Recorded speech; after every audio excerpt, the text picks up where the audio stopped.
Napočil je trenutek, ki smo ga vsi nestrpno čakali. Prva tekma Lige prvakov. Poseben trenutek za vse. V mestu je čutiti posebno energijo. Na stadionu je bilo v preteklih dnevih storjenega ogromno organizacijskega dela in tudi moštvo je pripravljeno. Zadnjič sem rekel, da ne bomo čakali še 15 let, da igramo Ligo prvakov.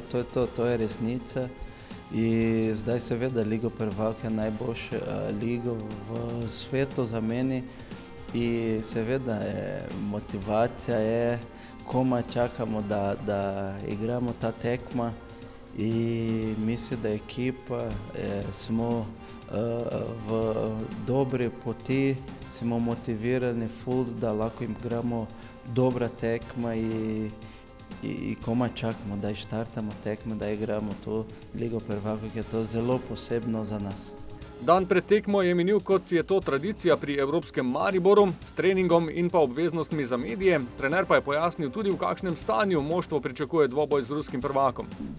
Nekaj manjših težav imamo, tako da ob Luki Zahoviću, ki je že odsoten nekaj časa, nista nared niti Dare Vršič, niti Imbrum, tudi on je prišel z reprezentance z neko poškodbo pete, katero ni uspel sanirati v teh dnevih, tako da je bil z nami na treningu en dan, vendar niti tega ni mogel opraviti celega. Poleg njih treh nažalost ne more biti v kadru niti Bilong, kateri ima že nekaj časa prebavne probleme in zelo vprašljiv je tudi Denis Šmet.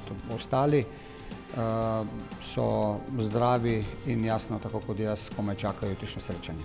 Maribor želi biti v Ligi prvakov konkurenčen, samozavest vliva tudi nepremagljivost v Ljudskem vrtu, ko gre za evropske tekme. NK Maribor mora krasiti to, kar nas je pripeljalo v Ligo prvakov, da smo bili skupaj z našimi navijači kot eno, da smo si na igrišču pomagali, da smo preko tega potem uspeli pokazati tudi našo individualno kvaliteto, katera je v vsakem trenutku prisotna. Tako da zdi se mi to najbolj pomembno, da bomo skupaj z našimi navijači imeli in dovolj potrpljenja v nekem trenutku, da se bomo znali dobro odbraniti proti njim, po drugi strani pa tudi, da bomo imeli veliko predrznosti in energije v igri v napadu. Marcos Tavares je eden izmed tistih, ki že ima izkušnje igranja med svetovno elito, kljub temu pa še ima neporavnane račune z Ligo prvakov, saj se še ni vpisal med strelce. Točno nisem dal še gol v skupini Ligo prvakov in letos bo gol in bo zmaga za Ligo prvakov. Vse je torej pripravljeno, moštvo pripravljeno, navijači vznemirjeni. Maribor Spartak Moskva, Ljudski vrt, sreda 20:45.